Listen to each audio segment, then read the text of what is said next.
Welcome to We Want Trophies TV.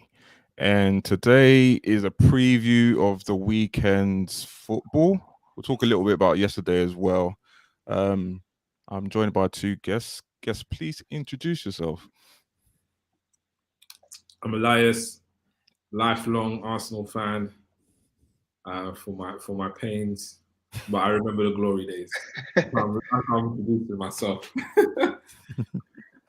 My name is Vesco, lifelong United fan, as you can see from the top. I can't find the badge, but here it is. Well, I'm in the same boat as Eli right now. Yeah, welcome, guys. Welcome, guys. I don't know where we start off. I guess we'll start off talk about my team. Yeah, we comfortably got destroyed by Southampton a couple of days ago. We've got Wolves on the weekend. I don't know if any of you guys watched the match. What did you think in terms of the shocking defending, and what do you think are Spurs' chances of getting in the top four, considering they lost to Southampton? Do you want to start, Wes? You know what? Yeah, I don't know what's happening at Spurs because I genuinely do not know what's happening. I feel like there's something broken or wrong in the DNA because you've got a decent squad. Like, your squad isn't trash. You've got decent players. You've got effectively you've got potentially 2 or 3 world class players, and I don't know what it is. I don't know if they're disillusioned with the club. Like what it seems to me, it seems like it doesn't matter which manager comes in, the players just don't want to be there. And that's the kind of vibe that I'm getting. Like, Kane is an obvious one. Kane doesn't want to be there. Yeah. I mean, you signed Ndombele, who he was a really good player, and he's come. He's probably seen the vibe and said, "Rod, this is nuts," and he can't really catch on. Like, he's just so I don't know what's happening. And even your players that are top players, like the Suns and whoever else, they're just not clicking for them this season. So like, I understand that football's a bit nuts at the moment. I mean, even if you look across the pond, you see, well, never across the pond, but if you look around Europe, there's top teams that are having shocking results. But Spurs and a few other teams, which we're probably going to get into later, it's continuous. Yeah. And I don't really know what's happened with Spurs, but there's something in you lot's DNA that is just wrong. That's off right now. It's not just now. It's been a while. Elias, what are your thoughts? Man, I think I like the football that you play, even though as an Arsenal fan, like the goal you did at the weekend against Southampton, that counter attack. Elements of it were brilliant. Yeah. Argumentative, whether it was unsported. Yeah. Which is why I think you might have probably drawn that game, but because I think Southampton felt what you did was unsporting, they were like, right, we're going to go for the jugular and Mercury, man. And I think that decision lost you the game. Because after that foul, what was it, Emerson Royale? Really, the ref should have called it. Yeah. And they let the goal pass, and Southampton, and obviously Ward Prowse, he's captain, isn't he? Yeah, he is. Yeah, he's captain. That's leadership there, bro. Because he crafted both goals. He was just like, you know what, say no more. I'm gonna dumpy this team. And he went on a mad one. You know what? To be honest, they fully deserved to win that game because the first half display from Tottenham was appalling. It was absolutely appalling. The fact that they're winning level, didn't they, at half time? I don't know how, because they got peppered. Yeah. And then even in the second half, when we went 2-1 up, 2-1 up, yeah, it was still like, we don't deserve to be in this position. And then, like you say, what happened with the foul, it looks like justice was done because our defending after that was diabolical. Emerson, like, let me not get started on Emerson because he's young, but I don't want to slew man on this. That's not what I'm here to do. And the space that James Ward-Prowse had for those 2 like assists, shocking. Shocking defending, absolutely shocking. And then you talked about the culture of the club. I think the culture of the club has been like that since Enid bought the club. I think it's toxic. Like, we've not won anything in how many years? Like, even back in when I was younger in the 90s, when Tottenham were dead, they were still winning trophies. Now, I don't even know what to say anymore. I don't even know what to say. Do you know what it is? You're suffering the same fate as Arsenal, and you're being run as a business more so than a club. And so what it means is, where you should be aggressive and sign the players you need to kick on, that doesn't fit the economic goals of the club. And therefore, you're always buying players that you're molding into shape, or you're buying players to sell on, rather than buying the players you need at the time to help the team kick on. So you buy the players that you need, but they have to almost grow into that role. And you can look at Emerson Royale. He's a brilliant talent, but you needed someone like him to a couple more years into his career. You could say the same with Bergwijn. You could almost say the same. The only one I think that you bought that was ready made, but it was a good deal, was Højbjerg. But there's question marks on him. There's disagree, major question marks on him. Well, on Ndombele is Ndombele was a made player. He's the only signing, but I feel like Spurs always struggle with number 10s for some reason. Or how many seasons are we going back? Because if you go back a few seasons, they brought in Sanchez as a centre back. He was supposed to kind of shore things up after the two Belgian lads left. He's not had a great career at How old was Spurs. he? Like 22, 23 when he came? He was younger than that when he came. I think he was about 20. Well, there you go. He was about 20, yeah. And then Bergwijn, I can't pronounce his name, but he was doing bits in Holland. So he come over as someone who was playing well. You know what I mean? But he's come over and he's competing with, at the time, he was competing with top players, Moura, Son, and there was someone else as well. So he was, and I don't believe, I feel like the big issue with Spurs is all the players you want don't want to play for you. So therefore, you have to go down your list and get your third and your fourth choice. Yeah. Because I'm pretty sure in this most recent window, you guys wanted Diaz, who's gone off to Liverpool. Yeah. If you look at, when you said that they're not investing, I feel like they are investing. Like, they've hired world-class managers or managers with reputation. So they're investing there. They've been ruthless with some of the deadwood. They got rid of, the old left back, and when he went to Newcastle, and he was playing well up until Trippier. They got rid of Trippier. They got rid of Ali, and these are players that at one stage were top players. No, they were all international players.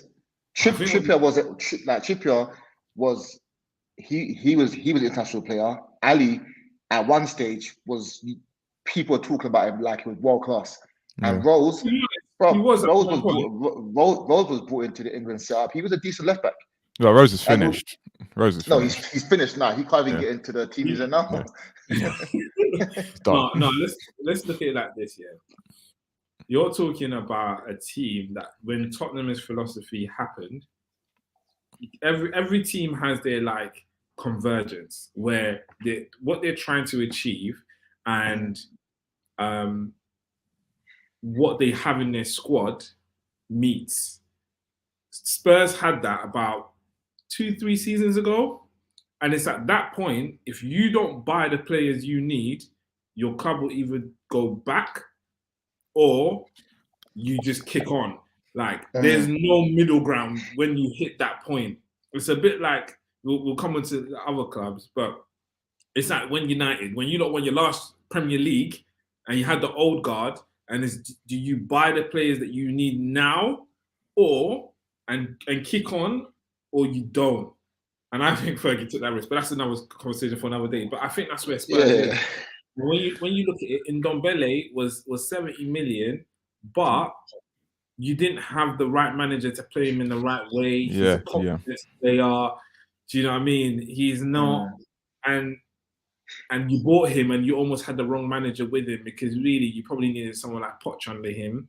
And you can see with Ali, Poch is really good with confidence players. He knows how to get the best out of them, and I think that's really where like the science isn't working. What Levy's trying to do, and Levy's almost. I think I know Poch had a really bad run, but I think for the club you were and where you were trying to go, you should have wrote it out with him.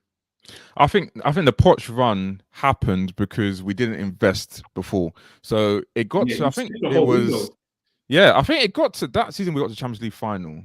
From February, we were appalling. We were absolutely appalling. It was relegation form. I think we lost 13 games in the league, but we drew like 2. And that's the only reason why we got into the top 4. And that was because you had a team that was just aging. Their legs were going. They couldn't do what they used to do. They were a high-pressing team. And the lack of investment showed. And then even when they started to invest and they bought Lo Celso and bought Nondombele, the manager that bought them left. You got fired. So then you got Mourinho, who Mourinho's done, and Mourinho doesn't play the type of football that suits them. So you've got that, and then we've been changing manager again and again and again, and before you know it, we've got to a point where even some of the signings we've made, I don't know who bought them. I don't know who bought them. Like, you're leaving, bro. Come on, it's like even like Nondombele. There's certain players like he's a talent. He's an absolute talent. 100%. But there's only certain managers that can manage a player like that because of the way he is. And you have to do those. You have to look into those things before you buy a player, even if they're good. You have to look, and I don't think Spurs do that research when it comes to buying players. Even Conte's made comments about the mistakes that have been made, and like he's come there to fix problems, or even problems that the summer signings. We bought Brian Gill. He's been sent back on loan already, because he's too weak. He's too weak for the Premier League. So, no, man. Anyway, let's move on from Spurs. I don't want to talk about Spurs no more. Man United. So you know what it is. I was even gonna ask you. Do you think that Conte is the man to bring Spurs back? I think he's the right man. It's just whether he's going to get enough backing. That's the thing. He's definitely the right.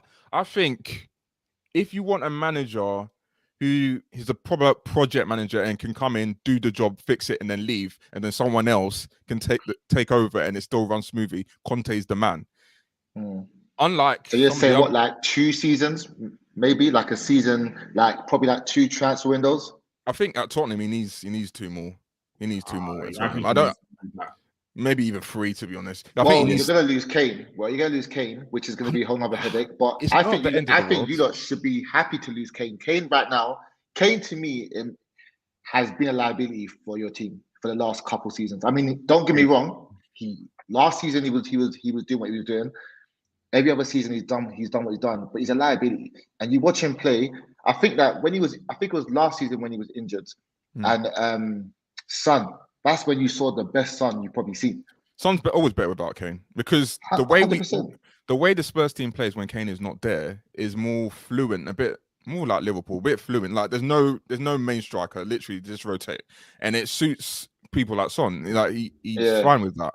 But when Kane's there, Emora, exactly. But when Kane's there, if Kane is not 100% fit, you're carrying him. But if he's fit, all switched on. But as you can see now, he looks fit. This is the fittest I've actually seen him in years. Like I think since Poch was there, because during Mourinho time, he played for a move. He played for a move. You know what? But you know what we've done. I think the Kane thing. It all depends on where Spurs finish. Like it really depends on where they finish. Like if they don't get in the top 4, yes, summer comes, he's gonna call for a move again. If they get in the top 4, he won't sign a new contract, but he's not gonna like push for a move. He won't push for a move. He doesn't need to. And to be honest, even if Spurs pardon? He does need to, because Spurs are gonna take the money. They're gonna take the 100 mil, because if they don't, he's gonna decrease. Like to be fair, this season his price tag has gone down 100%. 100%. Yeah, it has, but at the end of the day, like If you guys sold him, come on. the thing is, You would have gotten another 2 players, and you would have been in a really good position. And actually, yeah, look but up with Bell. Look up with Bell. exactly, and that Look is Bell. it. That is exactly it. The Bell money got squandered. The only good player we got out of that Bell money was Ericsson. The rest of them they weren't even there for that long. You know what? I think Lamella was, but he was he was there for some time. But I was gonna say something about Ericsson. I feel like a lot of your issues also started, like, obviously you had issues, but your issues got worse when Ericsson left. Because Ericsson was such a baller for you guys, and when he left, like, you lost that creativity with the ability to pass the ball. Like, you've got a lot of guys that are good on the ball, but you don't have that guy who can play that decisive ball anymore. Which is why you kind of saw Kane dropping back and trying to be that kind of Rooney player, rather than being the number 9. Yeah, because Ericsson was that guy, and Ericsson, he's one of the best at it while he was in the league. He was effectively, to some degree, your KDB. Yeah, he was. It's like so KDB, losing him slower version of KDB.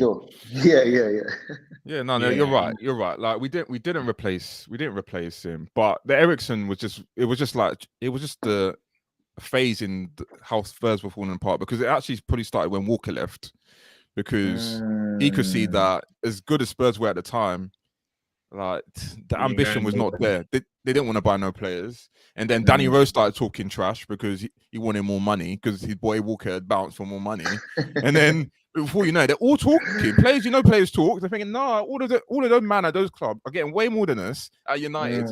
We were coming second, I think, in the league those times. They were getting paid peanuts. So and those type of things, in London too. Yeah, exactly.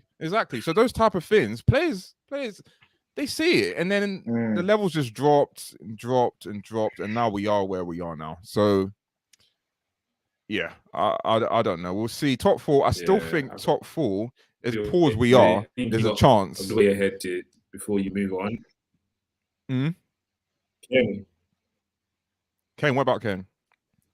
Kane, I think you should have sold him and cashed in, because of his age, I don't think it's comparable to the Bell situation. He was much older. Yeah. And it would have been hard to get the same value a year later down the line. And so I think whether it was greed or whatever it was, I don't know, not greed, I think, or just blind ambition, I think you should have cashed in on him. He had a very hard year in terms of he played the full Euros. He just come off a really long season. Even your physios would have been like, he's gonna need some rest. You would have been better on passing that buck onto another club than just getting someone fresh in. So I think it was an ego thing, I feel like Levy just thought, like, if I do this, I'm a sucker. That means next season I need to sell stuff. That means next season I need to sell Hugo Lloris. That means next season I need to see. So if he lets go of his main man without a fight, it just shows a sign of weakness, and you can kind of see that he's a man of pride. Like, I feel like one of the worst things Spurs ever done was do the Amazon show, because now exposed everything. All it did was expose everything that every Spurs fan knew. Like, it didn't. Because our time is coming. Well, I'm waiting for that. I'm waiting for that. I want the truth with Ozil. Bro, some Love Island episodes. Oh, man. Literally not. Yeah, no, because it's gonna be interesting. We'll talk about that later. Because obviously you're Bamian and all of that. But yeah, I don't know. Like with the Kane thing, yes, you're absolutely right. It is pride. That's why he didn't sell him. But at the same time, letting Kane go eventually on a free, Tottenham don't lose out on it because they didn't pay anything for Kane. It's not like they paid something and then lost out. For them, it's not the end of the world. It is, but it's not. It's an investment. They've invested a lot of money and time into him over the years, and you kind of want something. I mean, I personally, if I'm looking at it from a business point of view, I'm taking at least a 50 mil. rather than take nothing. You know what I mean? Yeah, but I reckon with 1 year left, they could get 50 mil for him, and he hasn't got 1 year left. 100%. He's got 2.5 years left. So 100%. Me personally, I would let him go this season. Go this season, still get at least a 70, 80 this season. And there's some decent. Obviously, there's not a wide big pool of strikers around the world, yeah. But there are a few decent strikers out there. Like even the lad who's gone to Juve, he was an option for everyone. Yeah, but we were looking at he was the one that we were gonna replace Kane with, and then obviously Spurs never sold Kane. And I knew as soon as we didn't buy Vlahovic that summer, it was over. I just knew it. Like because come on, he's timing. You gotta get it right. Yeah, and that's another issue. That's the reason why the Spurs are where they are. Like you look at Bruno Fernandes, even though he's been poor recently, Spurs were in for Bruno Fernandes. They didn't want to pay the money. Like they didn't want to pay the money. There's so many players. You look at Man City, Diaz. They were in for Ruben Diaz. They didn't want to pay the money. Again, it's just an endless cycle. But we're moving on from Tottenham. I don't want to talk about Tottenham. No. What's next? Liverpool City or Manchester? Manchester United. So what's going on with United? It's been a bit mad. Oh man. Do you know what it is, yeah? I think the team became soft under Solskjaer. And you know, like you hear reports about the way like they were training, about the conversations. It was like our manager's a friend. And you know, I don't see nothing wrong with a bit of like a laissez-faire kind of style here and there, but it seemed like that was it all the time. Yeah, like there's things that were coming out, and you know, like even when they used to lose, he's a good lad. He's a good lad. He had a poor game, but he's a good lad. Yeah, and you're smiling. Yeah. So the players, you know, they've become used to that. So with Ralph coming in now, I feel like, you know, what's really jarred me is Ralph is playing exactly the same team. Things like playing Sancho still, that Sancho wants to play on the right. That's where he likes to play. He can play on the left, but he's more productive on the right. You're still playing the guy on the left. On the left, yeah. And then you've got other things like, you know, like, all right, so I know that Wan-Bissaka's not in the team now, but Wan-Bissaka would work in the team with Sancho on the right. Yeah. Because Shaw is a lot more forward thinking. So he kind of overlaps Sancho, which takes away a lot of Sancho's creativity. Yeah. And if you watch the game, the last game, Shaw was bombing forward, but I feel like he'd been told to not do the most because it was a game where Sancho was allowed to kind of set up. And for me, it was potentially Sancho's best performance for us so far. Yeah. You could kind of see that he was the confidence is back. Even I know this is hard for you, but you can say it with a smile. I'm happy that he's kind of getting that confidence because when I used to watch Dortmund in like the Champions League and when they were in like the Bundesliga, he played with confidence. He did. And now you can kind of see that he's slowly getting back into that. Are we playing well right now? I think we're playing better than what we was. But I think the trick that was missed, and you know, the reports are I said the trick that was missed is we didn't purchase a new central midfielder. And the reports were that Ralph didn't want to bring in someone who wasn't going to be used by the next manager. So it's kind of similar to what you were saying with Spurs. And we're fully aware that we're bringing in someone. Me personally, I still would have brought in someone because you know, if you're looking at what we have, exactly that Mick Fred thing is nuts. And what pisses me off even more is when they think it's appropriate to play Mick Matic. Matic, yeah. Matic, I can't stand that guy. Like he was good back in the day, but right now he's just there for like a paycheck. Like even when I watch the training videos, because I started watching the training videos now. Bro. That's how like brother, I want to know what the issue is. So I'm watching the training videos, and Matic, like he's like, bro, he's not even that old. He's 33. I know, but he moves. Yeah, but he's always moved slow. He's just what's happened is that he can't react as good as he used to when he was at Yeah. Chelsea. Like his reaction times have gone down, and because of his lack of pace, he's been exposed. That's literally what's happened. Big time. I mean, Yeah. I think we're moving in the right direction. So I'm not gonna, I like if you'd asked me this question 6 months ago, I would have been cussing. So Yeah. I'm upset with I'm not upset with the performances. I'm upset with the fact that we're not finishing our dinner. Like there's shots that we should be putting away. I don't think like Cavani played the other day. Yeah. Normally he's amazing at finding spaces.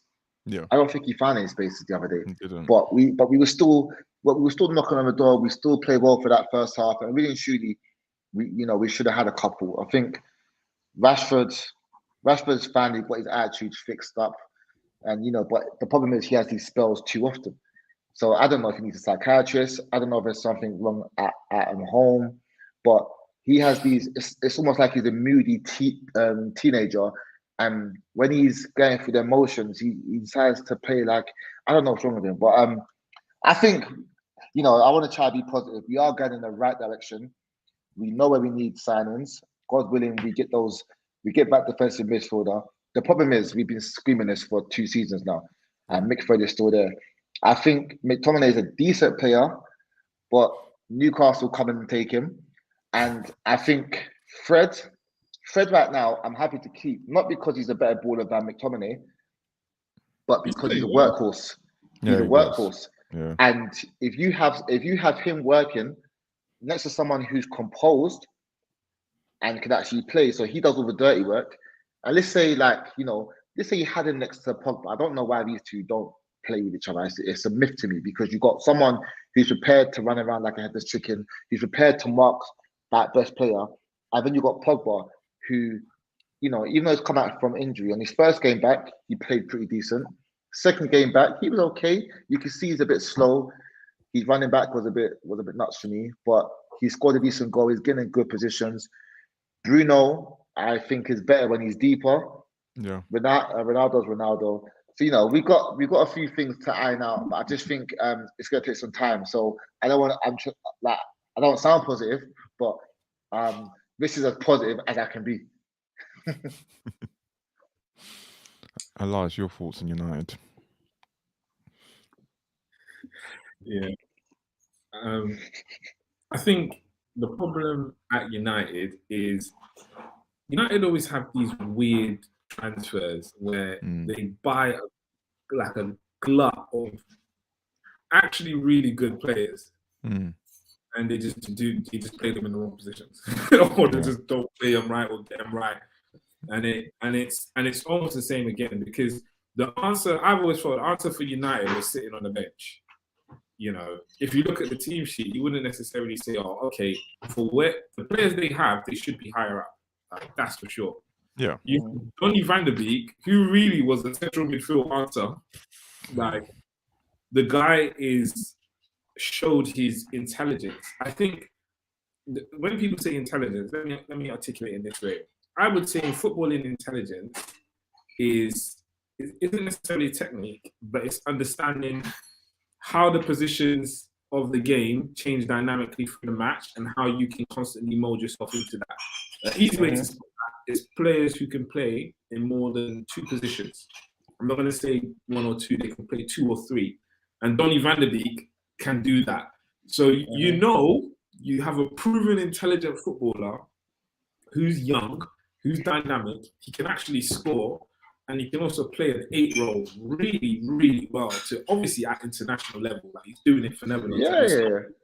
It's not easy to get into that team, as we all know. It's not. And he's sitting on the bench, and so then you have to ask yourself: is it a man management issue, or what's gone wrong? Because it's not a technical issue. Because you're playing an up-and-coming team, youngster, and in the words of Wenger, he always says, when you play young talent, you know they're going to cost you mistakes. You just know as a coach, you're going to accept that. It just is what it is because they're growing in the game. So we know McTominay is going to cost mistakes. So I don't understand why you had a brilliant midfield. Imagine linking up Van de Beek, Pogba, and I'd actually say Fred because he's playing really well. And like you said, having someone composed like Van de Beek next to someone like Fred would actually give Pogba a bit more dynamism. It was just kind of glaringly obvious, and now he's gone to which I'm happy for personally. But for me, it just kind of shows that there's things missing. You know, there's like a connection breakdown in I don't know if it's the transfers coming in or whether it's the board in the direction that they want to go. So yeah, like I think that's one of the key. That for me was one of the glaring obvious issues at United. I personally like McTominay. I think he's a good player, and he reminds me a little bit of Darren Fletcher. And when he comes out of the team, I feel like you notice it. The team functions better with McTominay. I don't know why. I don't think his talent is better than how the team functions without him. But he's one. United's always had those players that their presence in the team is greater than the sum of the parts. Do you know what I mean? It's you did it with John O'Shea. I didn't think he was a great defender, but he was better with him in it. I don't know why. Even Neville says I wasn't a great player, but guess what? He was solid in his position. It's just they just have this ability to bring effectively, just high performing people. Not necessarily super talented, but they're just really good at just making the team effective. And I think he's one of those players. So I really quite like him. I'm sure one day, they'll reveal the secret to how it's done. I think with the Van der Beek thing is literally that summer. I don't know if people have forgotten, Man United went by no one, and they had to buy someone. So that's the only reason why they bought him. Because I don't think Solskjaer was a fan of him. From day dot, it's clear. It was a board signing. Yeah, it was a board signing, just like with the Ronaldo one was a board signing. It's just, and this is the problem that happens in clubs when the board tries and sign a player and the manager doesn't fancy that player, then you're going to end up with situations like this. Van der Beek should be playing. How on earth they're playing McFred and he wasn't in that team is a joke to me. I think it's a joke to anyone that supports any other club. Yeah, you know what? It's a joke for me, and it's something that Eli knows that I scream. I can't understand why he was not there. But then I began to raise my eyebrows when Ralph came in, and he still wasn't playing. But at the same time, we need to understand that these guys are human beings, and if he's a young player. So if he's come over from his home country, he's come over. I think the only person that's actually with him is maybe his missus. And he's sitting on the bench every single week, and he's watching these two guys, McFred, play in front of him. It's gonna affect him as an individual. You know what I mean? And I feel like, I hear reports that he's got a good attitude and the rest of it, but maybe he's no longer training as hard. And I think I'm very happy that he has gone to Everton because he's going to be playing in a very good team, and I feel like we'll probably and hopefully get to see the player that we signed. We might not have wanted him, but he was a good player. Yeah. And I'm hoping that he proves a point there. The issue is, definitely he should be playing that number 8 role. But then, and at one stage they were playing Pogba on the left, so there was no excuse. Yeah. And what's so crazy? Pogba was very effective on that left. So Pogba was very good on that left. So there was a space for him to come in. We know that at like a number 6, he's a liability. But actually, we don't have a number 6. McTominay can't play number 6. Fred can't play number 6. Yeah. So, or if they are playing number 6, they've not been told how to play it, or no one's coaching them how to actually do it. So we've known for a few seasons what we need. We just haven't gone out there and purchased it. Like for me, it's very, very confusing. Like the guy that went to Juve, I think he went to Juve, I think he went for like 5 mil. Yeah, from Dortmund. He's someone we was looking at, and that's like, I don't care what the next manager thinks. 5 mil, even 10 mil, it's a bargain because the guy's a good player, and you're not finding players for 10 mil. You know what I mean? What for even 5 mil in today's market?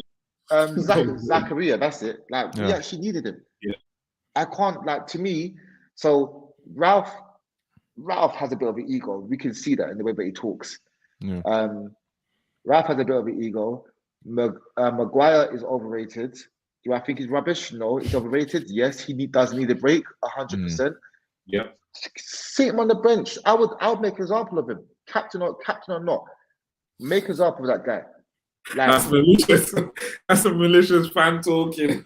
No, bro, make an example of him. Do you know why? Because he's now the one making mistakes.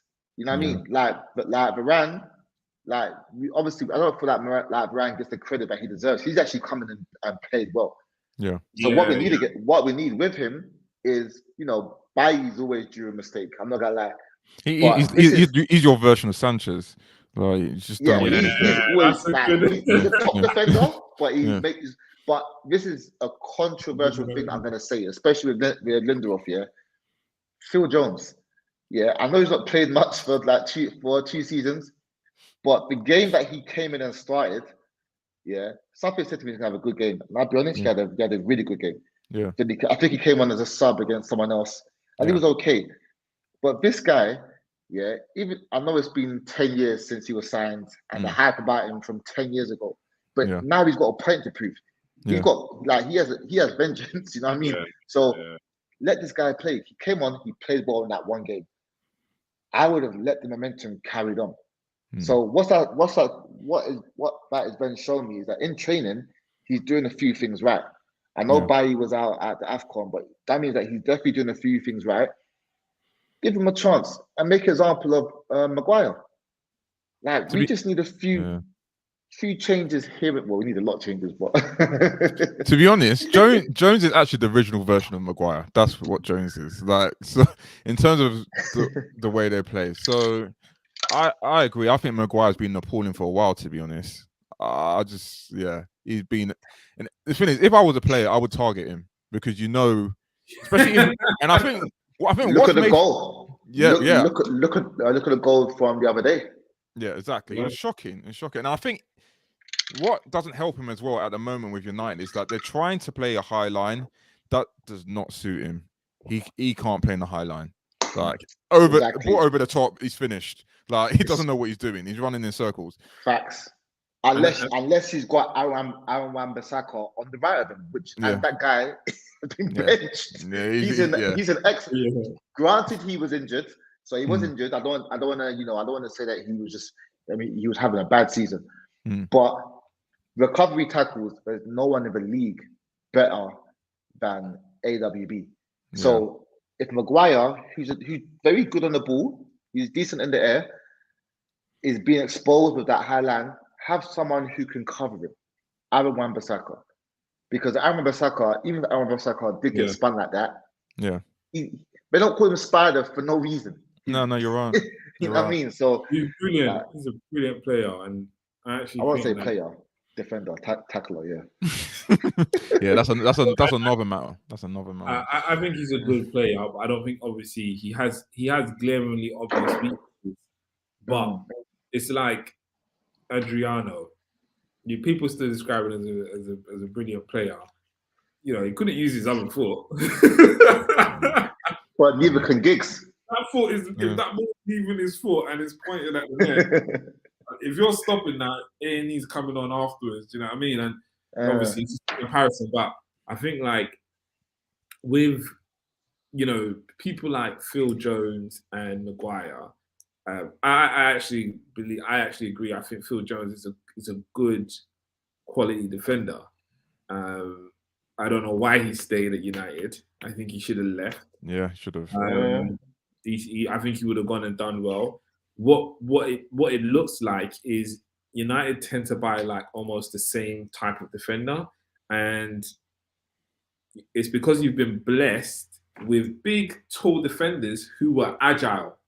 And so now it's like when you see someone who's had a few agile moments, you think like, oh yeah, that's the next Rio, that's the next Vidic, and it's just not working. Which is why you got Phil Jones, he's pretty tall, and he is athletic to some degree. Obviously, he's not Rio and Vidic. And then you've done the same with Maguire, but Maguire, I guess the unique selling point for him was he could pass, but even then. Playing for United is you have to be at a certain level. 100%. And it almost feels like United has dropped that bar. That's how it almost it almost looks like now. Like they've dropped the bar and they're almost buying hype. And Yeah. do you know what I mean? It's not like you're actually buying a United player, which is what used to be your old ethos back in the past. And so I think that's what's missing is that Alex Ferguson connection from board to midfield to the playing field. That's gone. And that's why it's just an error after an error. Because what Fergie would have done was said, all right, Saka, you can't pass. I don't want you to go into the game to pass. Every ball you win, you pop it off to my man. Or he just knows how to use those type of players in a really, like, effective way. Like, look what he did with Berbatov. He slated that guy. Yeah. Like, you got a good tune out of him. And even you guys always do. Fergie always got a really good tune out of what we would look at and think, oh, they're not that great. But for him, this is it. Knowing how to use your players. Yeah. I think whose formation was I looking at the other day? I think it was, unless I dreamt this, so I can't remember whose formation it was, but they literally were playing everyone in their best position. And I think it was a bit ill balanced. It could have been Liverpool, I think, yeah, but it was ill balanced on one side. But it's like you said about, you know, knowing how the game moves and being in position at the right time. That's what really counts, because even when, you know, when they used to play Mata out on the right, he would literally play as a number 10.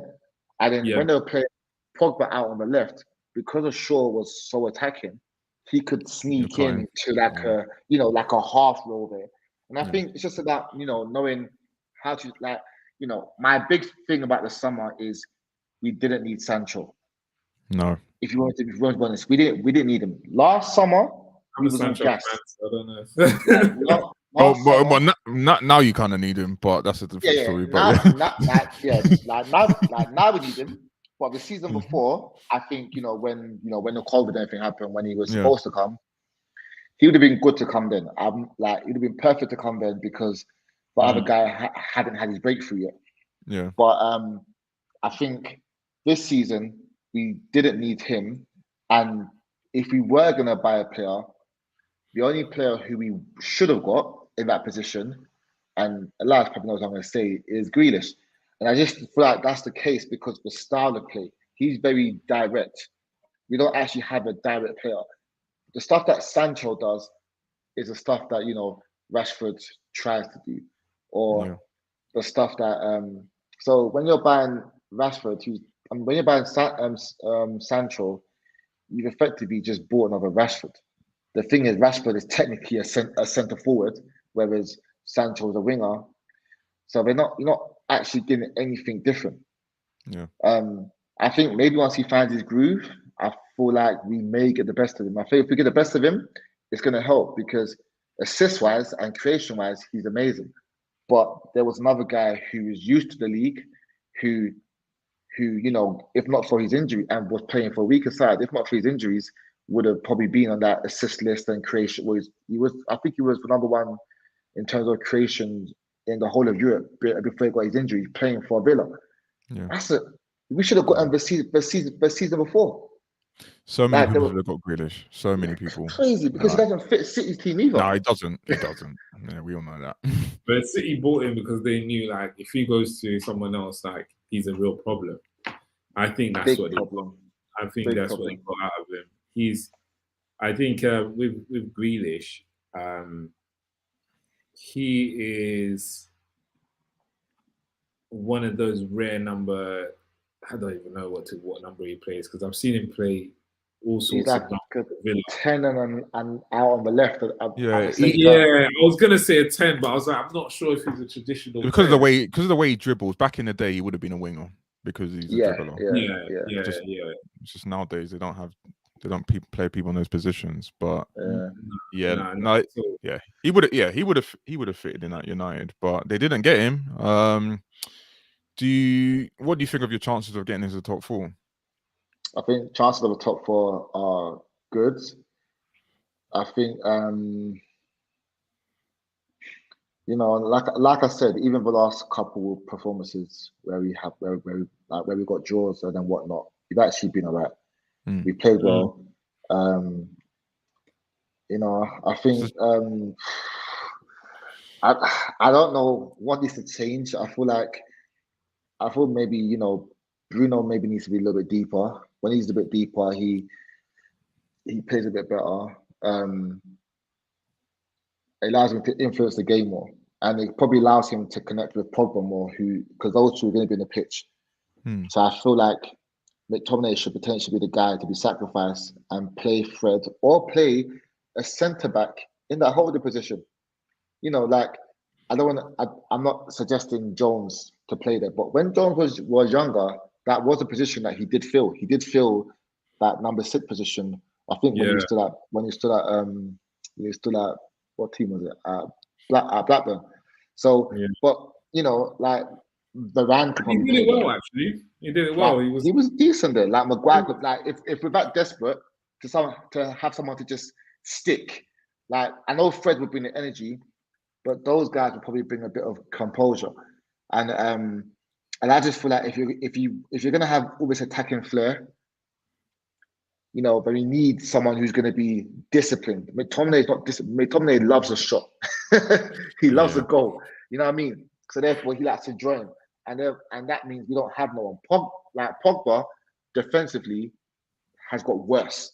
When he was at Juve, he could defend. Yeah, because he had Pirlo in his ear. That's why. Yeah, and this is it. Pirlo knew how to get the best out of him from being the person who almost created the role in which he would get the best out of him, which is kind of the regista position. Do you know what I mean? So it makes sense. And this is it. You need an absolute baller next to him, which, you know, could, you know, we don't have a Pirlo. Like, I just call a spade. But you have Fernandes. But he's more. Yeah, Fernandes is a tricky one because Fernandes, I think since Ronaldo's come, I don't know what Ronaldo's got over him. It's like he shook of him or something. But he's not the same player. He's not the same player. The player I see this season compared to last season, it's like night and day. It's like night. You know he is. Yeah.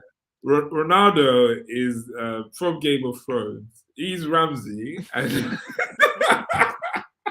And Fernandes is what is it? Is Theon Greyjoy, bro. He's captured him and said, "Listen, you'll call me Sir," and change his name from Fernandes to Reek, bro. Literally. But you know what's so crazy? He has had a few good games. He has had a few good games. Even when he scored, it's like you said, it's hit and miss. But the problem is, everyone, if you watch them carefully, when they got the ball, they look for Ronaldo. And I understand why, but it's a bad mentality. It's like going back to the Kane issue. Yeah. Like they're always looking for Kane, always looking for that talisman. But the difference is at United, Rashford can do his thing. Like Rashford's ego was gone a bit because before Ronaldo came, Rashford thought that he was Ronaldo. So now, you know, that's kind of humbled him. Sancho, I think we're going to see the best of Sancho. You know, I think we'll be good tomorrow.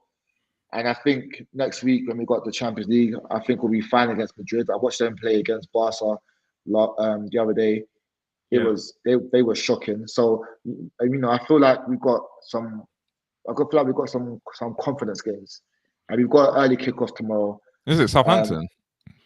Southampton isn't. No, it's Southampton. Southampton. So, you know, Southampton have obviously, you know, coming off a good victory, but I feel like we know that the last few games we've messed up. Our only hope of success this season now is top 4 and the Champions League. I'm not suggesting that we're going to win the Champions League, but you know, I feel like we're aware that, you know, that we're a decent cup team to some degree in Europe, albeit sort of like it's been the Europa League the last few seasons, But even I was watching like the group stages, even we had poor first halves, the desire to come back and win that's the only time I see that desire, and maybe a couple league games. But it's like Europe brings out a different beast. And I feel like with Ronaldo, with the, you know, it's a slower paced football when you're in Europe. Yeah. And it's gonna suit our senior players like the Cavani's and the Ronaldos. Like you can have both of them on the pitch. and I think that will be alright. I think Pogba and Bruno, if you like to have a bit more time on the ball, it probably bring out the best out of those two as well. So I think in Europe, I think we'll do well. I'm not suggesting that we're gonna progress to God knows where, but Madrid were so poor. Surely we cannot lose to them.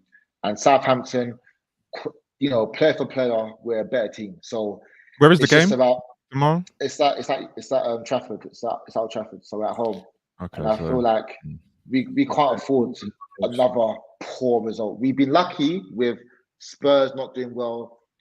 West Ham, I think, lost on. Did West Ham? No, West Ham won. West Ham won, but they lost the week before or the game before, or drew, whichever one. I can't remember what happened there. But Arsenal won. So now it's like things are kind of a bit close again. So where we kind of gave ourselves a slight breathing space, and we were actually on the verge of catching Chelsea, we fumbled. We've given away a few points. We lost in the FA Cup, which was a massive joke because we played better then as well. So it's just we need someone to just finish the dinner, like that's it. Finish the dinner because the service is not too bad. But you need more than that. We do. 100%. But if I said everything that we need, we'll be here for a long time. Transfer window's gone, Van de Beek has gone, so we've got to work with what we have, which is McFred. Could Matic potentially be not Matic? Sorry, not Matic. I saw Edward's face like. I meant Mata. So Mata is so composed on the ball, that he could have been. Don't get me wrong. I'm not saying he's parallel level, but he's so composed on the ball. Slow though. He's so slow. He's so slow. He's very slow. He's very slow, but he's also good at playing those short passes. Yeah. And just you've got someone who's a runner next to him, and you've got someone who's prepared to just play a short. It's a bit like when Mikel was at Chelsea. Top player who when he played for Chelsea was happy playing 5-yard passes all day long, and it worked for them. And because you have everyone else doing the work for you, and I wouldn't mind a player who's going to sit there and do that. But Fred tries to do that, but he's just not composed enough. And McTominay thinks he's all right. I get what you're saying. He does all right. I just want someone who's composed someone who's composed. That's it, and a good number 6, good number 8, or a number 6 who's going to allow Pogba or Bruno to play well. And I think the trick is Bruno Pogba interchanging. Because sometimes. But Bruno, he can't tackle. Neither can Pogba, if you've been honest. Exactly. He gets booked every time. But Bruno's energy and passion, Pogba don't have that energy and passion. I don't feel like he's. I feel like he's happy, but he's a bit of a moody player at the same time. So sometimes when things aren't going well, they're all moody. You watch them carefully. Don't let the media deceive you. I think Pogba is a type of another confidence player. I don't think he's a moody player. I think the problem with Pogba is that there's such a strong, let's call it, media narrative over him. That I think it even distorts our lens sometimes. He's actually a very consistent player. 100%. He's my favorite player.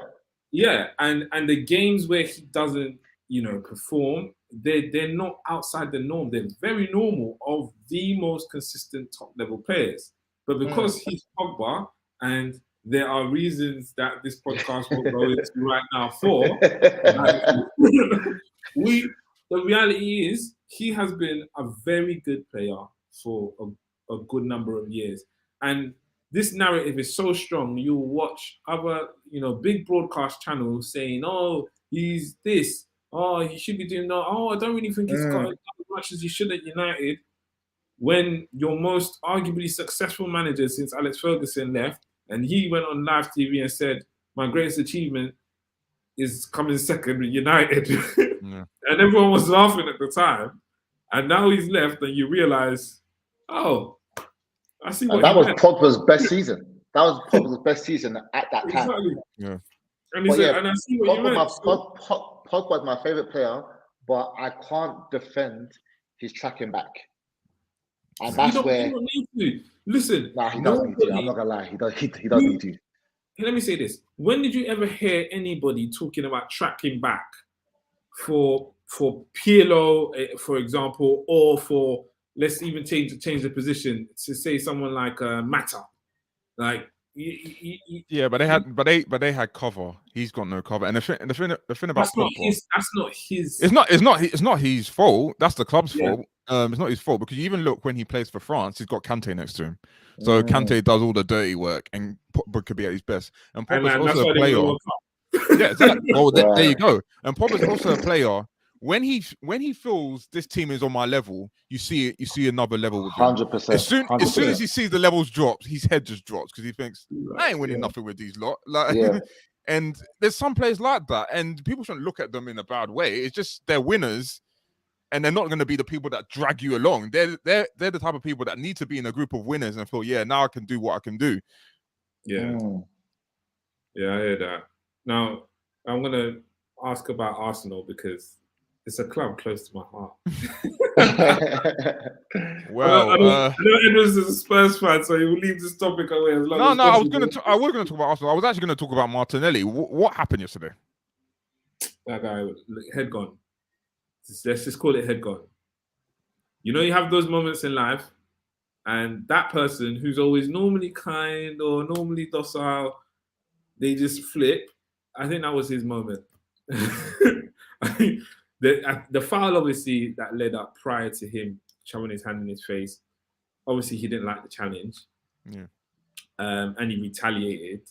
And after pushing that guy in his face, he probably felt like the ref he was still in anger, innit? So I don't think he felt like his second foul was gonna be as obvious.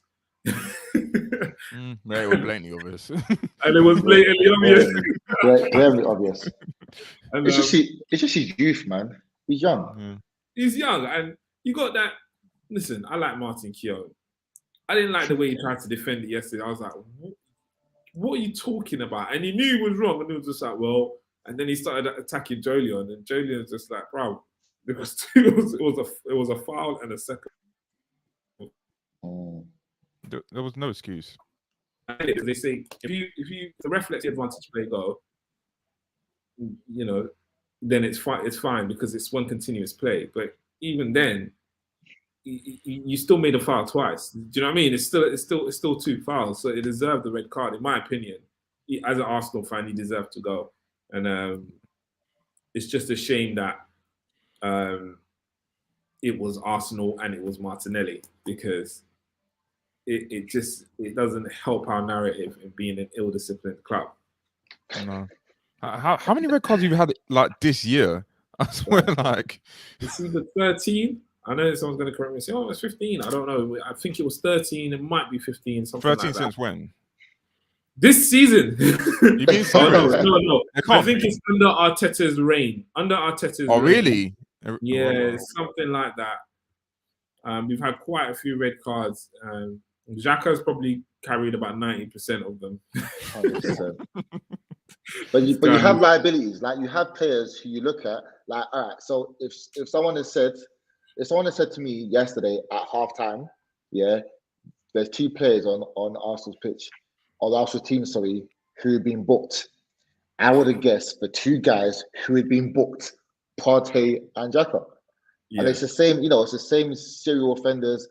And but I don't know, like the Martinelli thing, he's young and naive and silly. I won't use the word stupid, but it was very silly. And I think that the referee 100% done the right thing. It was stupid. It was, and it was. I mean, he could have spoken to him, but you don't kind of like what kind of things you need to nip in the bud.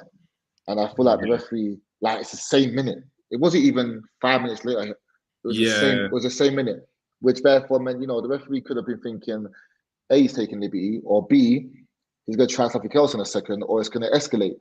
And I feel like the referee handled it in a very I reckon, he showed that he has control of the game. Yeah, I agree. I think there's times where you can mitigate a player and say like, look, calm down. You're being a bit of a hothead. Yeah. I don't know if it would have helped because, yeah, you can just see he lost his head. And once you lose your head, what more can you do? It's not great. And I think for him, it's rubbish for us because we've got some key games coming up. And now we're going to lose arguably one of our best defensive players. He's been good. He's been really good, and so it's really difficult. I mean, last week we were saying that, you'd put him on top of Saka. I disagreed, but I can understand the argument for it. I think what we need to do now is, I don't know whether it's talk to, I don't even know what it is, bro. We need a psychologist to just come with one of those. What psychologist? Wait. So can I ask a question? Yeah, I saw this written somewhere. I think earlier on today or yesterday, and I think it was Mourinho was saying a madness about his team at Roma, saying about they're shook with the big teams and when they played. Yeah, but and. Do we feel like, because we've used the word psychologist a couple times now, do we feel like the teams of this generation or the players of this generation are too soft? And that because things like obviously back then they probably needed psychologists too, but mental health and man feeling a bit low was a taboo, whereas now anyone can go on social media, or anyone could just say, I'm feeling this way, I'll have a day off, it's okay. You know what I mean? And are we being maybe too soft? I don't think so. I think now people are just more aware of it. So these issues were there before. The difference is that managers didn't give a damn back in the day. And then these players will play. A lot of them, to deal with their problems, they'll just drink. A lot of them were drinkers, smokers, all of that when they were playing back in the day. And then when they retired, that's when you would see their life just go absolutely out of control. So I think that's the difference. So I think there's always been a room for sports psychologists. It's just now people are more aware in a society that this is needed, and people are not as scared to speak out. So I personally don't think players are softer. I just think they're it's just a reflection of society. Yeah, definitely a reflection of society. But yeah, man, I don't know. Like Martinelli, I don't feel like Arsenal need a psychologist or nothing like that. I just feel like Arsenal are a bit of a soft team who have been told that they're so soft, but now they're trying to be crazy aggressive and hard, and it's just resulting in trying to say we're overcompensating. Rob, you must be. Zaka's always good at that. Partey isn't the player who you guys signed. No, he's not. They got conned. They definitely got conned. definitely got conned. I can tell you first, like, because for Ghana in the AFCON, he was appalling, but that's another story. But yeah, we got swindled, and he was part of the trick. That's the funny thing, because he was playing well before he came. You know what happened? Back in the day, I don't know if they used to do it. There's a certain subset of people that they'll say, "Oh, do you want to buy this thing?" And you go to them and you say, "How much is it?" "It's £1,000. I got one in the back, 300 quid." You're like, 300 quid? You're like, mate, I'll take that. Yeah, look on the wall there. Yeah, it can do this, it can do that. You're like, oh man, you're already. The guy's gone to get it. You ain't even bought it. You're on the WhatsApp. Oh man, I got this new thing coming, £300. Look, why'd you get that? WhatsApp popping off. You get home. So it's the box is full of yellow pages. Sack of potatoes. Bro, sack of potatoes. That's what happened to Arsenal. We got there, like, go on, do your thing. And then now man's playing like he's a 75 rating on FIFA. No, you've got a week off this week, so because you're supposed to be playing Chelsea, so it got postponed, didn't it? Yeah, so everyone's got the chance to take advantage of that. Do you last time we spoke, your hopes on Arsenal's top four was optimistic, but has things changed, or you still feel the same? Top 4. We will make it. Even I have to agree. Right now, you guys are the favourites. I We think will make it. we're the better team. We're the better team, but you guys are the favourites. You're in pole position. But the game against Chelsea should be hopefully it's a draw or a loss for you guys, and then it is what it is. I don't think there's any favourites, if I'm being honest. I don't think there is, because I think you look at United, and United have got the best players, but they're a mess. Spurs, they've got Conte. They've got Conte. So there's hope with Conte. So there's hope, yeah. There's hope with Conte. Yeah. And then Arsenal haven't got a striker. So What's Lacazette? Like you don't rate Lacazette? Lacazette, I don't. How many goals Lacazette scored this season? I don't Fair think enough. Put it this way, Batman's left. He's still Arsenal top goal scorer. So probably more than 6 or 8 at And we best. can't rule out West Ham, by the way. West Ham. I think West Ham, the Europa League, will take them out of the equation. Their squad's not big enough. It's just not big enough. No way. Yes, and you're right. It's not big enough on the quality side. It's not on the quality Attacking side. wise, attacking wise, they've only got one. Technically, they've got one centre forward or two. I think Bowen was actually a centre forward before, isn't it? Yeah, he can play there, but it's not the same. Like, they've got a few decent attacking players who on the bench, but outside of that, it doesn't really. We don't really stretch too far. They've got Noble, who's got a bit of experience, who can come in and shore things up. But you're right, the squad isn't big enough. So hopefully they do get stretched and fall out of the race. I think they will. I think they will, because you look at the back. Arsenal don't have Europe either. Arsenal and Spurs are still in the other cup, right? No, Spurs got themselves knocked out, and with of the new cup. Yeah, because they didn't turn up. They didn't turn up because they all had COVID. They didn't turn up, so yeah. Fair enough. Well, to be fair, it's for the best. I don't really care, to be honest. I don't think most Spurs fans care. As a Spurs team, I would love to say, I've got a trophy in my cabinet. I've never gone for it. No. You know what? With that trophy, it was cursed. Whatever you do, like if we got knocked out properly, we would have been laughed at. If we won the thing, we would have been laughed at. This is the best way to go out. I'm taking it. Like, I'm taking it. Fair enough. Come on, it's not even as good as how the cup winners' cup was. It's worse than that. No, it's a terrible trophy. So I don't know. West Ham, Kurt Zuma, obviously we know what's been going on there. When Kurt Zuma is not there, their defense is not the same. It's not the same. So if they play Diop and Diop and Dawson, they're vulnerable. They're very, very vulnerable. So They Moyes knows that.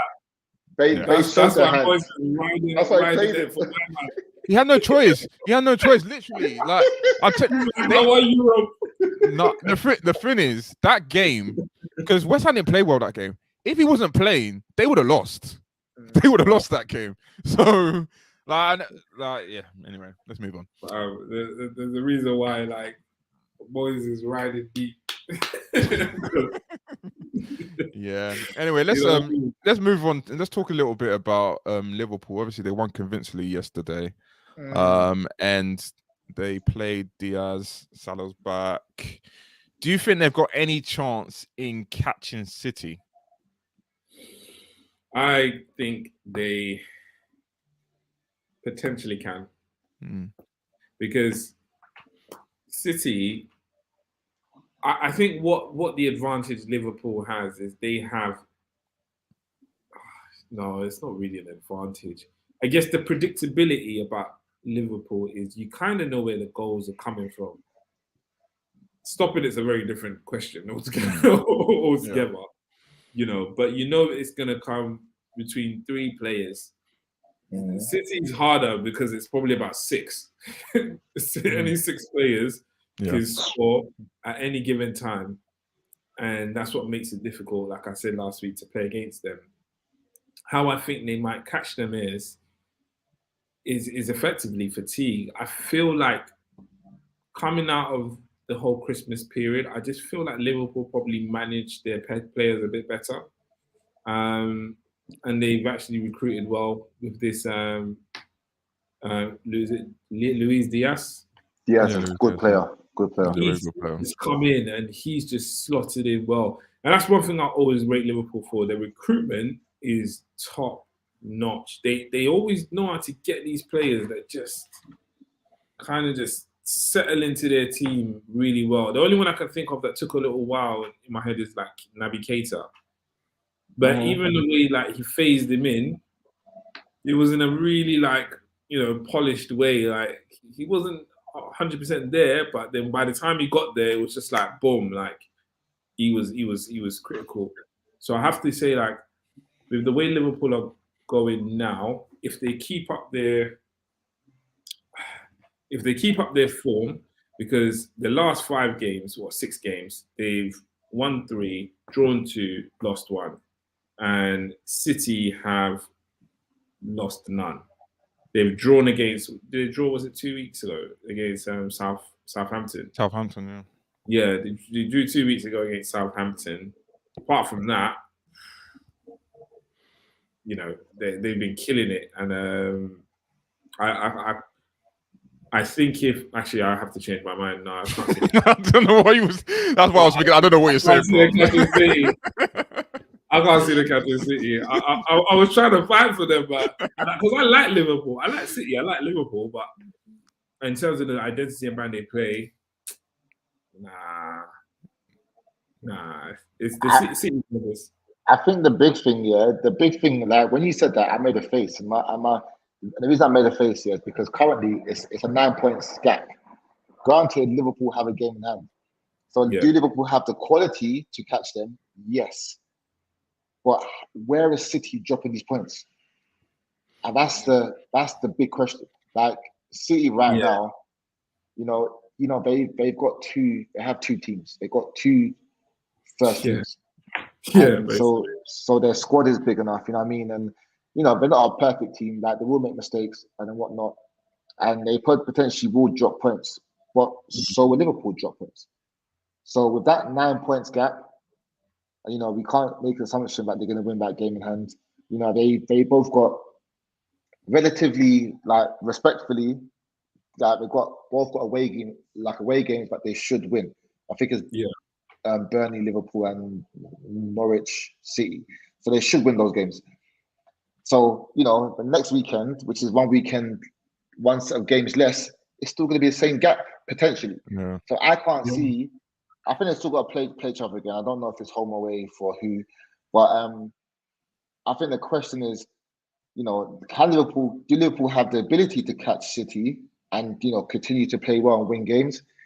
They didn't lose a game when they had their 2 main guys gone, so so they definitely we now know that they have the ability to beat anyone, and they've always had that ability. But where is City going to lose these points? I can't see who's beating City. I know City lost last year to Palace on like some freak game, but I remember watching it, and I think Liverpool drew that same day as well. It was like a freak day.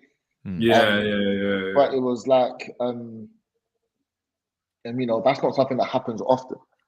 And even the top teams, when they do play the top teams usually get a draw against them. So, I can't see where City are going to fall short. I'm not saying that they're a perfect team. They definitely have their flaws. Like Sterling's not playing well at the minute. No, he's actually coming back into form, to be fair. I feel like he loses the ball too much now. Like he's like they'll play one touch. Sterling gets it, 2-3 touch tackle. Okay. I remember Mahrez was out. Mahrez was in Africa. No, he's back. He's in Cameroon. So yeah, he's back. I think the title race is done. I thought it was done after Christmas, to be honest. I think they're going to win the title before the end of April. I think it's done. I just don't see it. Like, because look at them. Like, they're a team that average about 96, 97 points a season. They're mad. Crazy. It's crazy.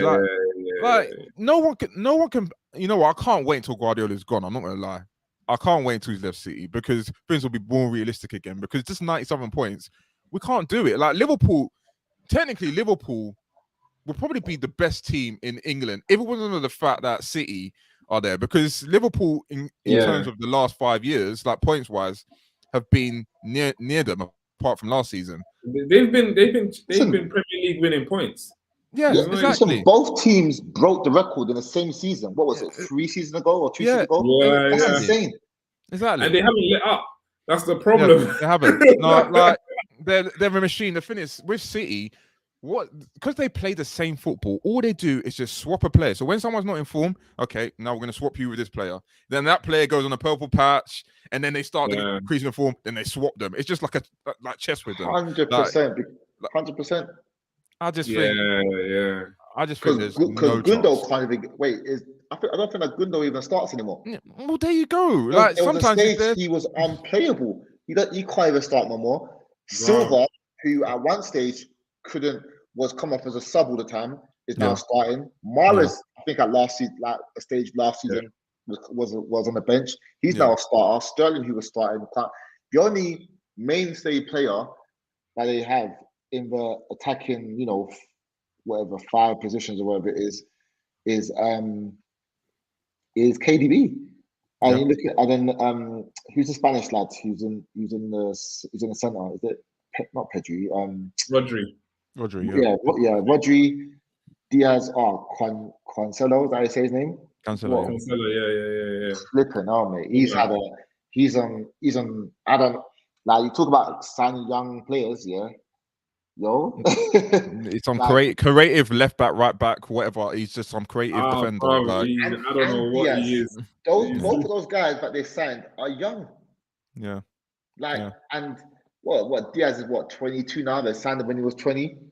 He was probably the best defender in the league in his first season or whatever it was, and he was at 21. That's insane. That's because they bought a wonder kid, which we all know wonder kids don't follow the rules of normal football. So, and that's what Man City keep doing. Here's my thing, if we will know by the beginning of March who's won the league, because I think we don't know. no, as in it'll be cemented, because City have Spurs at home, Everton away. Who's after Everton? Yeah, you guys, United. So if they come out of that run of 3 games, they're gonna pants Norwich tomorrow. That's a given. Like we all know that. I'm not gonna even count that game. I don't even know what the score's gonna be tomorrow. It could be something serious. Bro, it could be 5-0. It depends on how they might feel. Because I don't know if anyone saw what's his name's press conference. Norwich manager. He's literally said he doesn't want to wind up Guardiola because he's terrified. He's terrified what's coming. It could be ruthless. Yeah. But sometimes what Pep does is, I don't know if you guys have noticed, when he's got like a weaker team, he often plays a slightly that's a game when he chooses to rotate, and that could bite him in the bum. So that's something that he needs to be careful of. I know he's bringing in quality for quality, but I keep that Palace game rings him. I know that Palace set up very well. And that's the time when Gallagher was in his best form and stuff like that. Yeah. So, but Palace are a team that have so-called top strikers and still can't find goals. You're having to play a winger up front, and even his goals don't come from the box, as we saw on the weekend. Yeah. So it's like, so it's like there's always a way. If City choose to kind of, break, and the thing is, City will have one eye on the Champions League. Yeah. So the likelihood is they may weaken a team, albeit against Norwich. Even if they play their second string team, they should still win. If I have that mentality where I see, for example, that I don't know, Silva, who had a decent season, isn't playing. KDB will play regardless. If I see Jesus in the squad, or I see Sterling in the squad, knowing that these guys are in the squad because of the rest of Mahrez and the rest of a few of the others. This is what you're saying. It's crazy, bro. I know it's crazy, but it's just the quality. Psychologically, as a player, you're thinking 2 things. A, they don't respect us, so we're going to teach them. We're going to give it a go. Or this team isn't, as good as the team that it could have been. It's still a top team. Don't get me wrong, but it might push them a bit. It'll push them that a little bit more. There's only you look at the team, there's only a few players who you don't want to play against. I know the whole team is good, but Yeah, you just don't want to see KDB. You know what I mean? You No. don't want to see KDB. But then, they don't have a centre forward who you're gonna fear. Like Grealish ain't the same guy that he was. No. So it's like that Forget Rodri's Grealish, gonna bro. which is fair enough. But like Rodri's gonna pass the ball around you. You know that I reckon Rodri won't play tomorrow. I reckon they'll play Fernandinho. which It wouldn't top player. shock me. Even though this is what gets me on nerve. Like Fernandinho is how old? Yeah. And he still comes in and plays dope every time. Yeah. I mean, I look at this Matic of 33. That grinds my gears because Fernandinho's got about 3 years on him. Yeah. And he still comes in and does his job effectively. And he's so it's scary because when you're talking about a 36-year-old man, or I don't know how old he is, who could just come in and play. Sometimes he plays at centre back and he does all right. Yeah. You know what I mean? Like even Nathan Ake can come in and play. But if I do see certain players on the team, if I'm Pookie and I'm seeing Ake, I'm thinking, this ain't Diaz, I can, or this ain't Stones. Like I can, and someone like Ake is predominantly left-sided. I'm thinking, okay, cool. I'm gonna get me. Like, I'll start to see gaps, and it takes 1-2 chances, and then park that mega bus, and don't move. You know what I mean? So it'll be interesting to see that play out. But it's gonna be like the fact of the matter is, it will be a landslide. I'm just trying to give a bit of hope for it. Listen, I'm saying City have a hard running of games. Hard. Who's hard for them? Because it's a difficult game. Like, let's be honest, Spurs are. They've got that. They've got that game. I don't think they have anybody that's a comprehensive like. Spurs, look what Spurs did at Liverpool. I don't know what happened to them. They just wake up and then next week. But Liverpool had no midfield that day. Like I know we played at our best that day, but they had no midfield, and Conte just did a masterclass. He thought they got no midfield. We're going right through the middle, and that's what happened. We just didn't take our chances. We should have won that game. So City's a different ball game. Like Conte is also the manager who's realistic in terms of when we played Chelsea in the cup. See, Conte gave up before the game even started. So like. So obviously he's going to see City and he's going to think, nah, we got no chance. Forget them. So you never know though, because one thing go on. No, what I was going to say, go on. Let me just say this. I think here that Spurs are still any team that's isn't a given. And I even extend that right now to the top 10 because these guys have Everton, who've had a really good window, let's be honest. So let's say in 3 games time or 3 or 4 games, however long it is, like I think Everton are going to start playing, pretty well. And they're playing at home. And then you've got the Man United derby straight afterwards. Palace are on form. Vieira's turned them into a team. They're not pushovers.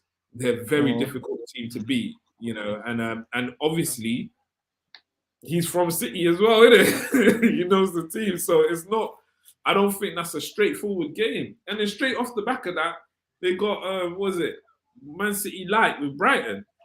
So I don't think there's any game that's straightforward, but City, they just don't lose games. Like they don't. No.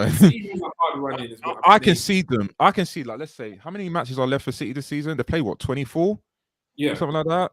Yeah, 24. I can see them probably lose another 2 at max and maybe draw 1. That's it. No, I see a few more draws.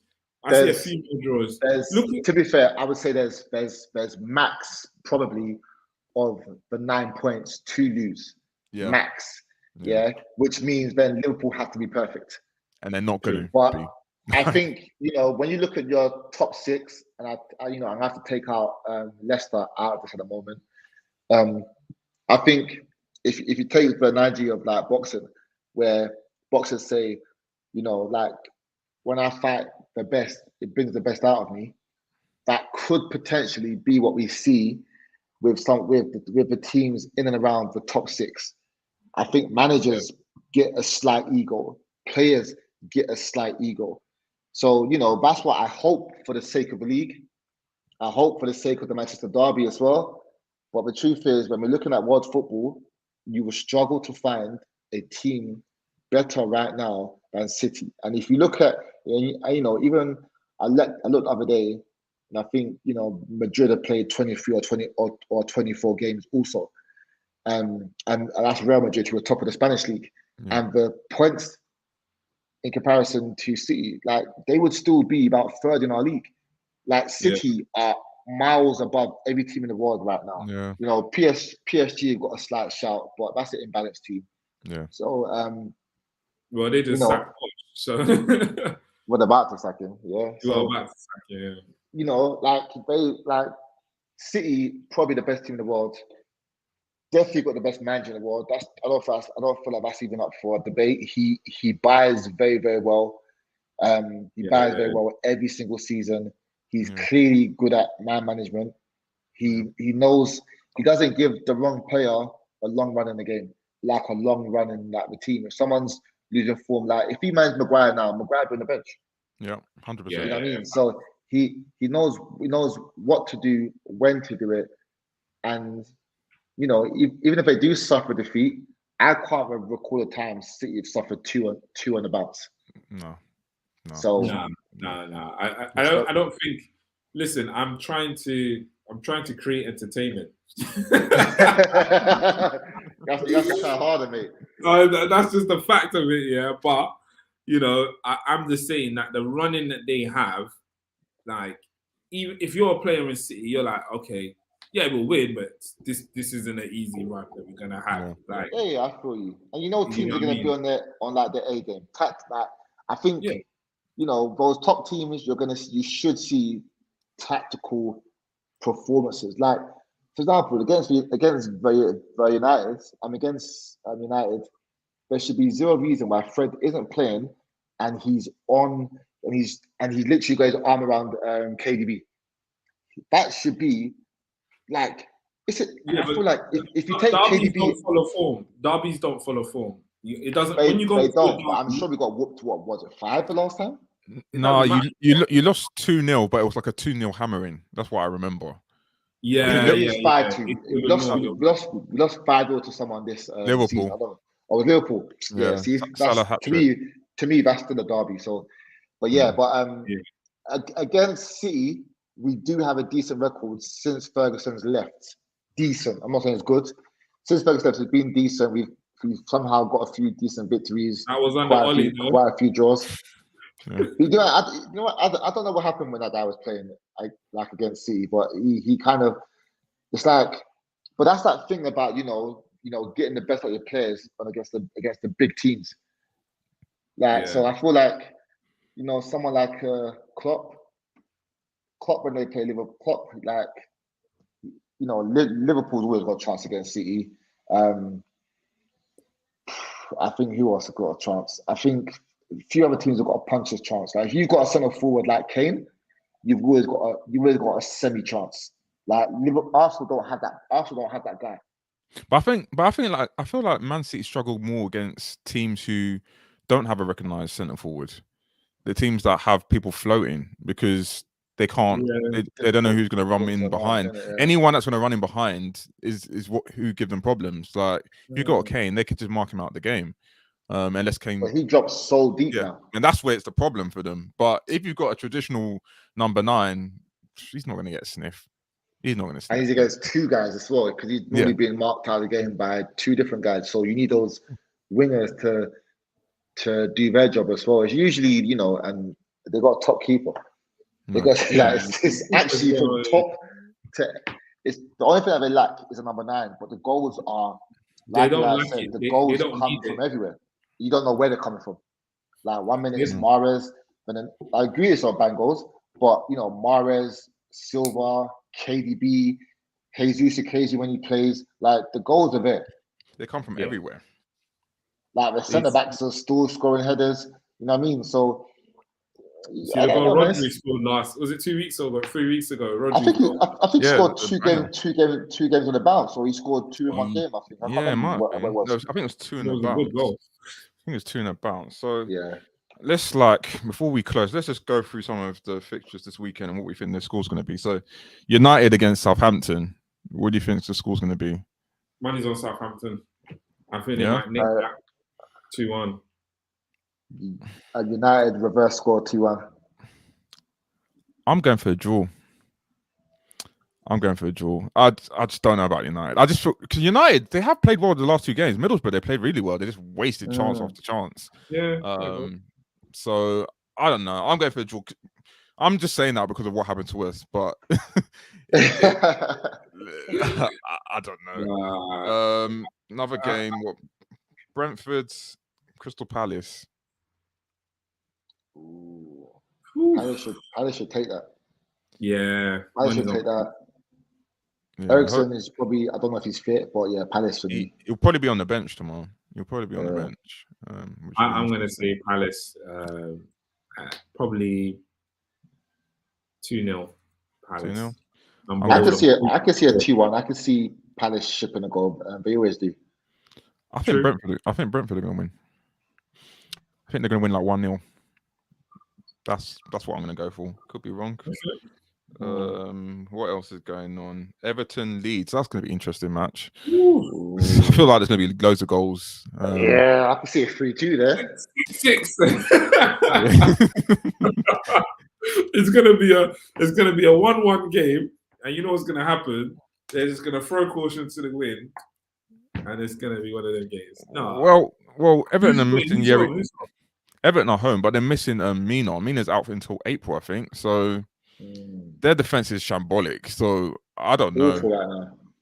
I'm going for a Leeds win. Like the thing is, Leeds can't defend either, but when they're on it, especially Rafinha, I think Rafinha against that Everton defense is going to give them problems. I don't know. I'm going to say this. Go on, I'll let Chris and then I'll say. You have to remember where Everton are in the table. So yeah, and they weren't good against Newcastle. No, they were awful. I'm going to go for a 3-2, but I don't know who to. Yeah. 3-2, I don't know who to. I'm leaning more towards Leeds because they can just score out of nowhere. Yeah, I'll go 3-2 Leeds as well, actually. I'm gonna say 3-1 Everton. 3-1 Everton. Okay. I'm gonna say that because they're not that far apart. Everton's a better team. They are. They've got the better players. They've got the better players. Well, they have the better coach. I can say that. Leeds has the better coach, but it just hasn't been translating on the pitch recently, and I don't think they're in the best of form. They've had a lot of injuries, though. They've had a lot of injuries. That's partly why they are where they are. Like, you think about it, they've had Bamford out. Anyway, they always have injuries this time of year. Loads of injuries. They always have injuries, and it's been what 2 seasons in the Prem. I was watching them in the Championship, and they always had season injuries around the same time, which is just coming out of the Christmas period, coming into the Christmas to now, and that's why COVID helped them, and that's how they got promoted because they didn't have the games, so all their players healed from injury, so they basically had a break to recover, and they just bust case and broke out the Championship. That was literally the perfect storm for them. So I think from now on, the quality Leeds is playing at will dip probably till about March when the players start to recover again. So that's what my money's on Everton. Fair enough. Watford, Brighton. Oh, easy. That's a Brighton win. Yeah. The thing about Brighton, though, they do waste chances. Yeah, but they kick. Under the way. Yeah. I could see that being a boring 0-0 or like a 1-0. I think I'm going Brighton 1-0. I'm going Brighton 1-0. I'm going Brighton 2-0. Going 2-0? Yeah, I think I'll have a confident win. Yeah, this one we kind of touched on it. Norwich City. Listen, it could be a rout. I think Norwich will score goals. So I'll go with 3-1. 3-1? Yeah. Keep it humble. I don't think Norwich will touch the ball. I think they're gonna. I think after 30 minutes, you're gonna see one player like this. Like it's a wrap. Like, Give me the KDB show, isn't it? Mhm. You just see it already. I think if KDB doesn't bag 2 assists, I think it's been a poor game for them. Like, You might get 2 goals. I'm looking at 2 goals. yeah, man. I think it's gonna be 3-0 to City. I don't care what the other you can choose who can score, as long as it's below what City score. But it's definitely gonna be 3 goals to City, and it's a win. So 3-1, maybe. I'll go 4-1 to City. Yeah, 4-1 to City. Sunday, Burnley, Liverpool. Boy, annoying, you know. Burnley. Don't know. They've been a bit tricky this season. Yeah, not doing as well they normally do. I think they've been sussed out. Like, I want it to go. I want them gone. Nah, man. Burnley. I want them gone. I can't stand watching Burnley. Like, out of all the teams in the Premier League to watch, nah, I want them gone. I like him. I think if he was Italian, he would have more kudos in the world. That's what I think. If his name was Diliciano, or Daishano or Daishino, everyone would be like, "Oh, Daishino is such a great defensive mastermind.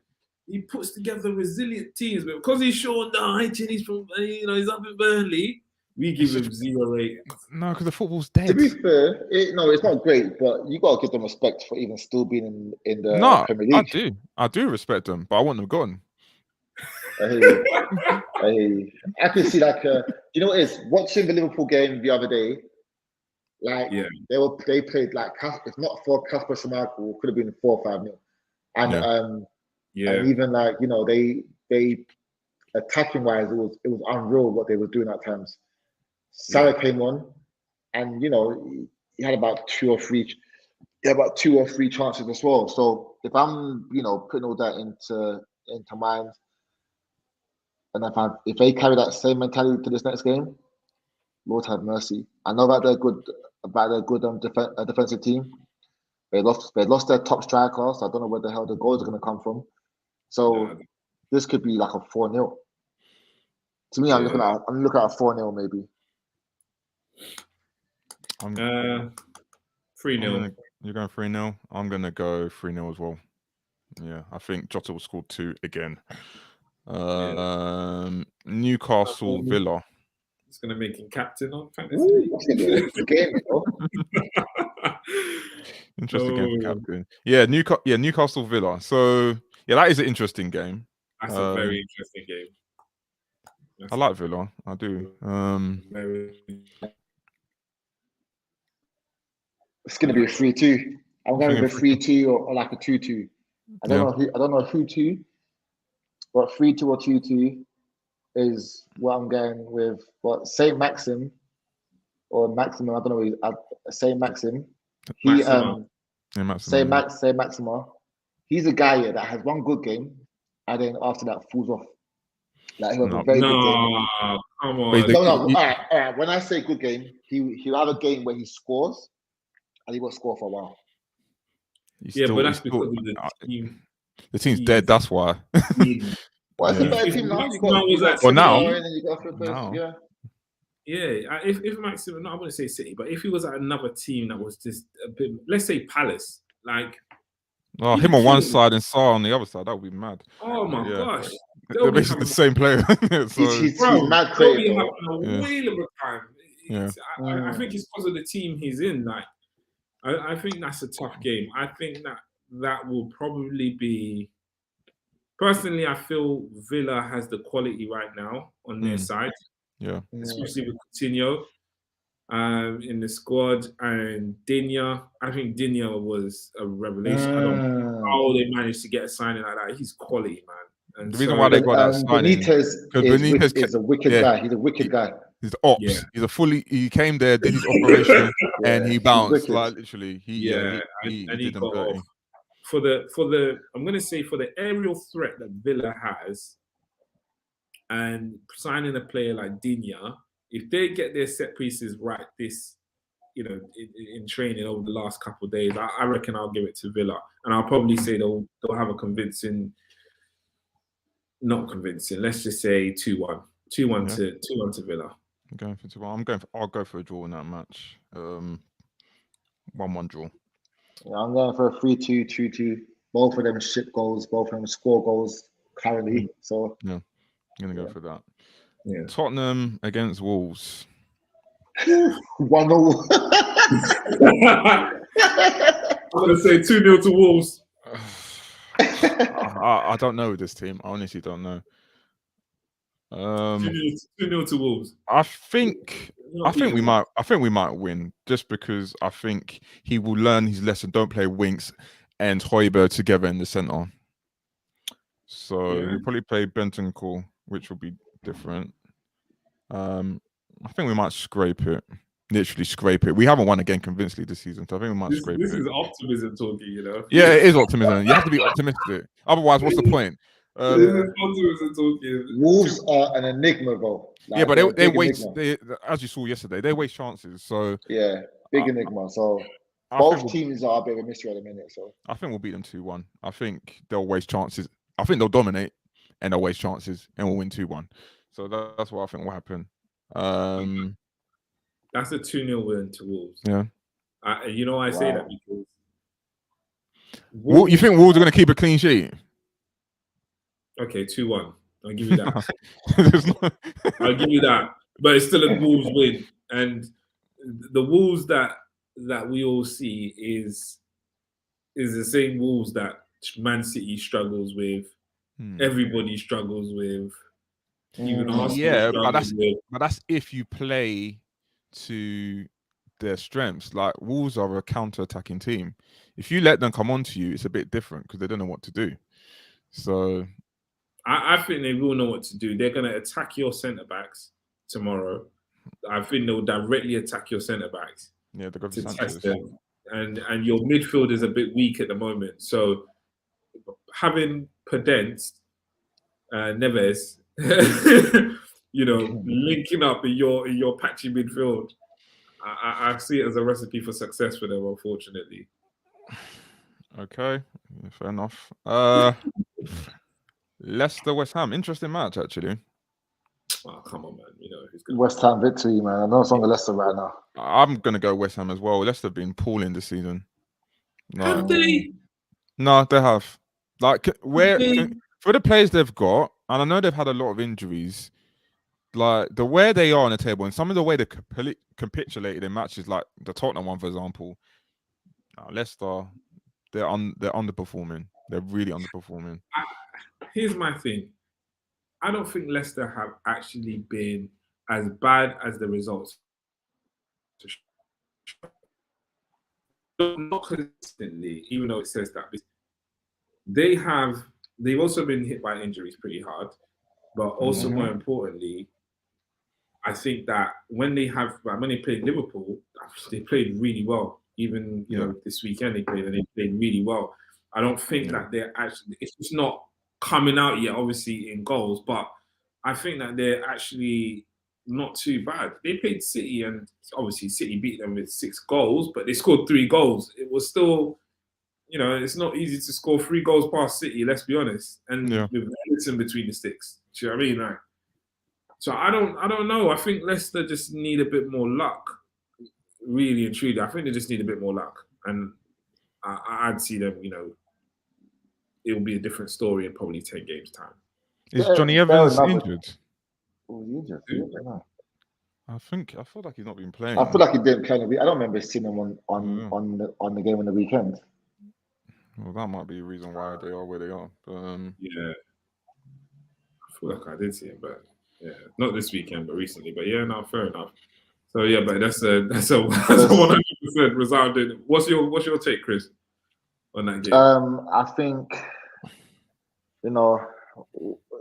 think, I think you are right. Leicester haven't been as bad as it suggests, but the injuries, maybe I'm basing it upon the injuries. Like, their team, for the most part, they've got most of the players back now, isn't it? They got most of them back. But Fafana is not bad yet, is he? No, not I don't even know yet. who played in the week. I don't know, man. But I know Daka started yesterday, and he's like their third choice striker. Yeah. But you know, I think West Ham are definitely got that victory. They're the better team at the moment. But Leicester, you never know which Leicester team is going to show up. Yeah. And even against Poole, they weren't horrible. They were worse than I think they're worse than that. Maybe that's the second half, but they weren't horrible. To be fair, West Ham haven't been great recently. They've kind of been scraping. They've been scraping. The Watford one has scraped it. We obviously saw what happened against Kidderminster. So yeah. Oh yeah, that was nuts.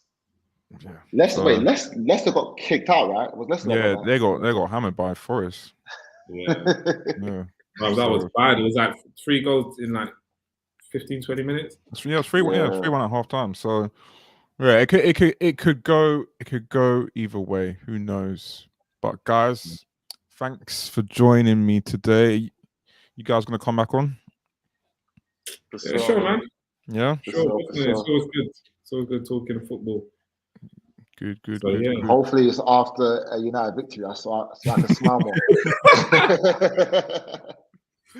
Yeah. Let's see how that goes. I'm hoping it's after we play our game, so I can come back with some more bass in my voice coming up the table. Oh dear. Let's hope so. But yeah, anyway, guys, thanks for watching. Please like, please share, please subscribe. Until next time, peace. Peace.